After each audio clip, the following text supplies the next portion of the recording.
चला तर सुरुवात करूया आज आपण करंट चालू घडामोडी.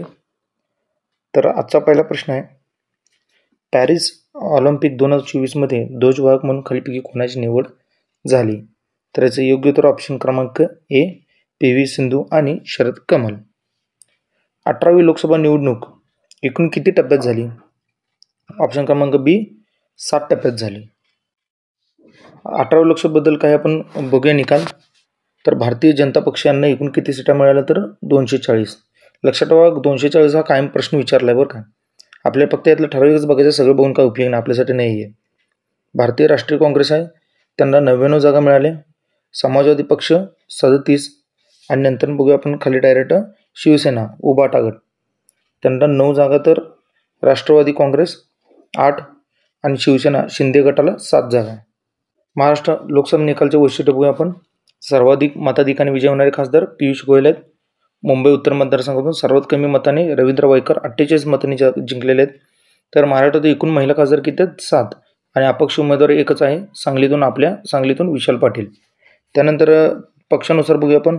भारतीय राष्ट्रीय काँग्रेसला आपण महाराष्ट्रातला सर्वात मोठा पक्ष ठरला लोकसभेचा यावेळी काँग्रेस पक्ष 13 आणि भारतीय जनता पक्षांना 9, तर शिवसेनेला 9, राष्ट्रवादी काँग्रेसला 8 आणि शिवसेना शिंदे गटाला 7 आणि अजित पवार गटाला 1च. जगातील सर्वात लांब जुळा बोगदा कोणता? हा महत्त्वाचा प्रश्न. जुळा बोगदा कोणता विचारले? तर ऑप्शन क्रमांक सी सेला बोगदा. ऑप्शन क्रमांक काय? सी सेला बोगदा. त्यानंतर येतो प्रश्न चौथा, देशातील सर्वात मोठ्या कोणत्या केबल पुलाचे उद्घाटन करण्यात आले? तर ऑप्शन क्रमांक बी सुदर्शन सेतू. चला, सुदर्शन सेतूबद्दल आपण एक वैशिष्ट्य बघा. केबलच्या आधाराने तोडला गेला आहे. देशातील सर्वात मोठा केबल पूल आहे.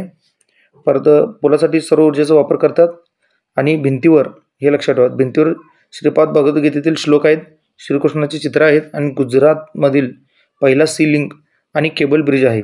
आणि पूर्वीचं नाव काय होतं? सिग्नेचर ब्रिज होते. सुदर्शन सेतूचं पूर्वीचं नाव काय होतं?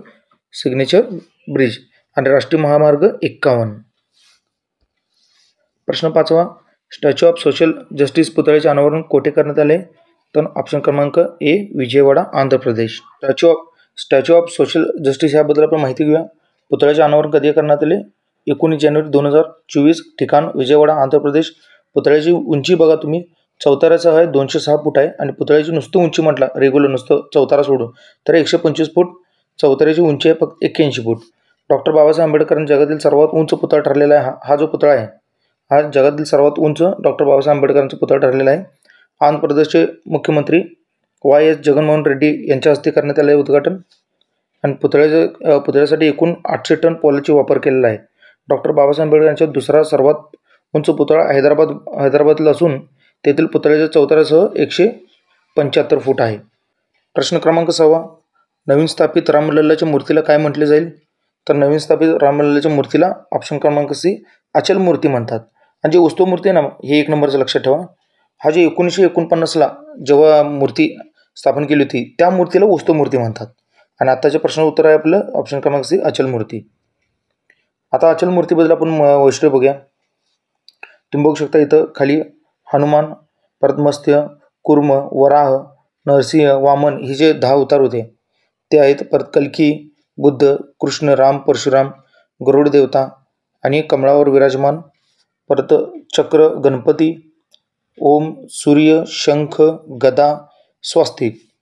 आणि मूर्तीचे शिल्पकार हे लक्षात ठेवा, हा प्रश्न येऊ शकतो. अरुण योगीराज. उंची 51 इंच आहे उंची, वजन 20. तर श्रीराम यांची मूर्ती शाळीग्राम या पवित्र दगडापासून बनवण्यात आली आहे. हा दगड जगभरात नेपाळमध्ये फक्त कालीगंटक नदीच्या किनारी भागात सापडतो. प्रश्न क्रमांक 7वा, भारताने केलेल्या पहिल्या अणुस्फोट चाचणी 18 मे 2024ला किती वर्ष पूर्ण झाली? तर ऑप्शन क्रमांक बी 50 वर्ष पूर्ण झाली. आता आपण पोखरणबद्दल काही माहिती घेऊया. पोखरणला 50 वर्ष पूर्ण झाली. भारताने केलेल्या अणुस्फोट चाचणी 18 मे 2024ला 50 वर्ष पूर्ण झाली. तत्कालीन पंतप्रधान इंदिरा गांधी यांच्या नेतृत्वाखाली पोखरणमध्ये राजस्थानमध्ये करण्यात आली. तर कधी करण्यात आली? 18 मे 1974ला. आणि याचं सांकेतिक नाव होतं ऑपरेशन स्माइलिंग बुद्धा. या चाचणीमुळे अमेरिका, रशिया, ब्रिटन, फ्रान्स आणि चीननंतर अणुस्फोटाची चाचणी करणारा भारत हा 6वा देश म्हणून जगातील ओळख झाला. परत पोखरण 2 तत्कालीन पंतप्रधान अटल बिहारी वाजपेयी यांच्या नेतृत्वाखाली 11 मे आणि 13 मे 1998ला पोखरण येथे पुन्हा अणुचाचणी झाली आणि सांकेतिक नाव होतं ऑपरेशन शक्ती. प्रश्न क्रमांक 8 2024 मध्ये एकूण किती व्यक्तींना पद्म पुरस्कार देण्यात आला? तर 132 व्यक्तींना पद्म पुरस्कार देण्यात आला. ऑप्शन क्रमांक ए. पद्म पुरस्काराबद्दल बऱ्यापैकी माहिती थोडी बघूया आपण. एकूण विजेते किती आहेत? 132. आणि पद्मविभूषण बघा 5 आहेत आणि पद्मभूषण 17. लक्षात ठेवा, पद्मविभूषण आणि पद्मभूषण यात फरक आहे. फक्त पद्मविभूषण 5 आणि पद्मभूषण 17. आणि हे जे पद्मविभूषण आहे भारतरत्न जेव्हा चालू झाला 1954ला, ह्या टायमाला दोघांना एकत्र चालू करण्यात आलं. त्या टायमाला झालेलं आहे. पर पद्मश्री 110 आणि महिलांना एकूण मिळाले त्यात 30 आणि मरणोत्तर 9. परत फॉरेनर काय इतर जे आहेत त्यांना 8. आता महाराष्ट्रात म्हटलं तर विजेते एकूण किती आहेत? 12 जण आहेत. त्यात फक्त पद्मविभूषण सोडला तर पद्मभूषणमध्ये 6, पद्मश्रीमध्ये 6 आणि महिला 2 आहेत त्यात. प्रश्न क्रमांक 9 2024चा युवा साहित्य पुरस्कार कोणत्या कादंबरीला देण्यात आला? ऑप्शन क्रमांक ए उसवन. प्रश्न क्रमांक 10 महत्त्वाचा आहे. केंद्रीय तपास संस्थेच्या म्हणजेच NIA महासंचालकपदी कोणाची नियुक्ती करण्यात आली? तर ऑप्शन क्रमांक ए सदानंद दाते. असेच आणि नवीन व्हिडिओ बघण्यासाठी आपलं चॅनल सबस्क्राईब करा. धन्यवाद.